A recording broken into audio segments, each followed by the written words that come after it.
So, as always, thank you very much for playing. The games were very entertaining. The series was good. And I would like to know if you have anything you would like to shout out to. Like to plug my own stream, twitch.tv/Quasar game, Quasar Printf. Wow. Um, I can rush and Mass Reapers and whatnot. And one more thing, there's a reasonably new streamer. I think he just started streaming recently. He's in bronze, so he's not very good, but he's very entertaining to watch. Um, got good music choice. I'll link him in the chat. Hmm. Oops, wrong one. Damn it. Mad Hatter G4. He's bronze, so he's not like particularly great at the game, but he seems like an intelligent person and he's learning quickly, and he does entertain to watch. Cool. Very good. And we have no shoutouts for Mr. Nazgul. All right. Well, given that, then we can go ahead and start talking about the games. First of all, I'd like to ask you guys about the maps you vetoed, if you could give us a little insight as to why you decided to do that. So, Printf? Well, my first veto was always Foxtrot, but I know that he was likely to veto that as well, so I went for the second veto, and he did. So that gave me the option to veto Nimbus, or no, not Nimbus, Deadwing, because it's an enormous map and it's really open, and so it's just bad for anything I do, except I guess Mutiling, but yeah. So it was that or Nimbus because I don't like the 4-player maps. But maybe I should have gone for Nimbus because at least Deadwing has one spawn restriction and is randomist twist I reject. Wow, I can't talk. To which I object a lot. Don't feel bad, I can't either. So I object to the randomness a lot, but also Sure. it is just too large for most of my playstyles. Okay. So, from Nazgul's perspective, he says he vetoed Foxtrot because it's the worst map that anyone has ever made, lol. And I agree with that, which is why I figured he would probably veto it, and I wanted a second veto. Nice. Okay. Well, given that, then our first game ended up being on Nimbus. Talk about what you guys decided to do on this map. That was a TVP, right? So, I did my standard Reaper thingies, went in, wasn't paying attention, almost lost my first Reaper, and didn't get a chance to actually scout with it. And then it somehow didn't click in my brain that him warping in 3 Stalkers at 6 minutes is a bad thing for me. Oh. And then I didn't notice the proxy pylon either, so 2 Zealous run into my main, and I just kind of died. Because I defend a 4-gate by having my Reapers on the other side of the map, so he can't attack me. And then I had to pull them back to defend Zealots, because I didn't even know 4-gate was coming. It was a mess, and I died. Nice. Basically what happened. Alright. From Nazgul's perspective, Nimbus was just trying to play as safe as possible because I knew you'd go Reaper if I go Terran, and I was terrified of cannons. Yeah, that's what I figured. 10-gate is really good against cannons, and Stalkers early on are good against Reapers. So I figured that was the game plan there. And against Zerg, I guess he just figured he was either dead regardless, or I don't know. I don't know. Yeah, just kind of hoping you wouldn't push him or anything. He says he's afraid of Zerg, although he beat me when I got Zerg. Yes, that was in game number 2. That was on King Sejong's station. So talk a little bit about that one. So I figured he would probably do an all-in again. So I was somewhat cautious, stayed on 2 bases for quite a while. It's like 7 minutes or something before I got my 3rd base. And I put spies down at my front and everything, and I was watching the back rocks. And I had lings out on the map to watch for probes getting proxy pylons. And I was all ready for an all-in and everything. But I got lings, my lings had a chance to scout his natural, and it died like 1 square before I got to see that he didn't have one. And I just like didn't bother confirming that he didn't have one, and I looked away from the rocks for like 5 seconds, and then suddenly I had an army in my base, and then all my lings and roaches got force fielded in my main, And then I went for the base race, and that was gonna be fine, except that I took a long time to kill his main base, and I realized that I needed to move out of his main base Yep. a fraction of a second too late. Well, not a fraction of a second, it was like fraction of a minute, fairly large fraction. I was really slow to figure that out, okay? Some Uh, indeterminate amount of time yeah, passed. I realized I needed to retreat from his main right as his army entered his natural, and it was too late by then, so I was kind of suicided, dying to his army, and it was bad.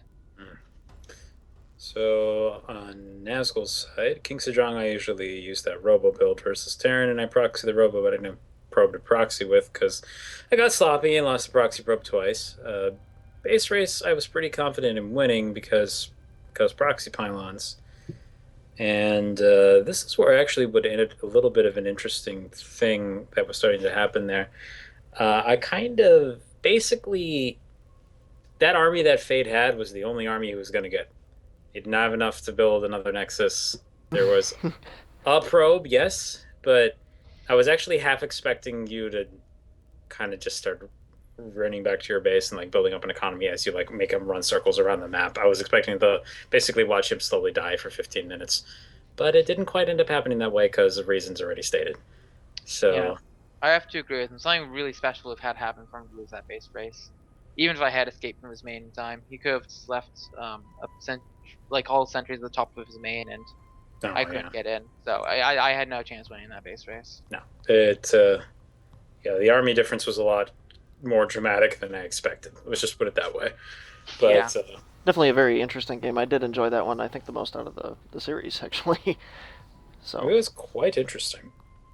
So the third one took place on Overgrowth. And yes, Nazgul was pointing out he was counting with hallucination, so he was picking up on a different basis. But yes, the third one on Overgrowth. So at this point, Nazgul's ahead 2-0 Yeah. and start a comeback. So talk So about how you do that. so I was expecting a blink all in. Um. Okay. Keep going, keep going. Okay. Well, I was expecting to blink all in. Because he took like 20 minutes of breaks between the games. So I used that time because I had nothing else to do to spy on his match history. And I saw that he's done primarily Blink all-ins, 10 gate all-ins, and Proxy Oracle. And he hadn't done a Blink all-in, and I just Overgrowth felt like a map that he was going to do a Blink all-in on.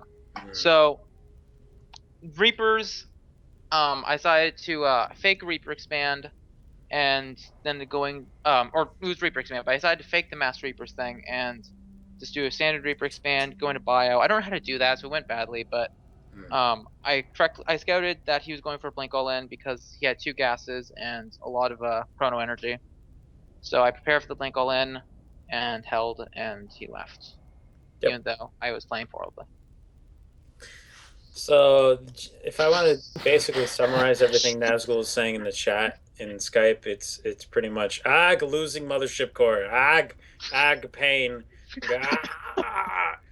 Basically the mothership core slowly sort of drifting into the bunker was not something he was a fan of, which I'd say fair enough. I would feel the same way. ooh, So, yeah, it was like getting punched in the gut. It Yeah. doesn't feel very I good. saw that happening, but I don't know if it mattered that like I don't know if he would have won anyway because I didn't repair my bunker at all. So it's not like I held because of the bunker.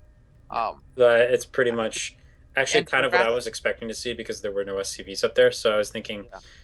oh, if he successfully blinks on top of that, that's going to look real painful. And But I mean like the harassment potential is there, but on overgrowth you can't really blink out. nope. So I could just trap all the stalkers in my main and kill them, I would think. So I don't know if he would have won even if he hadn't done that. Meh, hard to say. In any case, the that's the way that game went. So let's take a look at game 4. That was merry-go-round. Right, proxy stalker. So I got Protoss, and I decided to do a standard 13 gate, 14 gas thing. And I just sent out one probe scout to see what kind of all in he was doing this game. And I got lucky for a scout, so I decided to fake a can rush. He didn't pull, so I just canceled. And I noticed he had gas and no gateways or anything, so I immediately knew it was going to be proxy stalker. So I sent my probe to the obvious proxy location to confirm, and it was.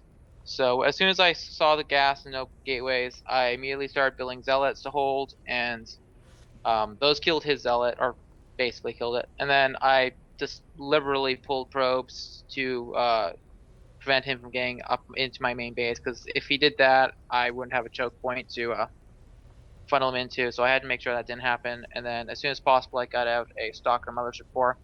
But I did forget my Cybernetics core and my gas to mine. I got the gas, but I forgot to mine it. So that delayed me a bunch. I managed to hold anyway, because I got to surround a couple of the stalkers with my probes. So Nazgul is saying that game one he never proxies Stalker. And so I thought, why the hell not? So pretty much just kind of a impulse decision on his side for that. But yeah, pretty much the fact that it got scouted so early was probably the key thing. Yeah, I would have lost if I hadn't gone Lucky Scout, which is why I'm not a fan of the whole random spawn thingy, but it happened to favor me this time. Still don't like the idea. And I am really glad that I decided to not go for the cannon rush, because I don't beat Proxy Stalker when I cannon rush. So I have to admit that's not like a relationship in builds that I've actually thought about. I don't really see the proxy stalker thing a lot. At least I beat it for the very first time ever today, so nice. felt proud about that. But it's not a common occurrence. No, for sure. Let's get one more comment from Nazgul here.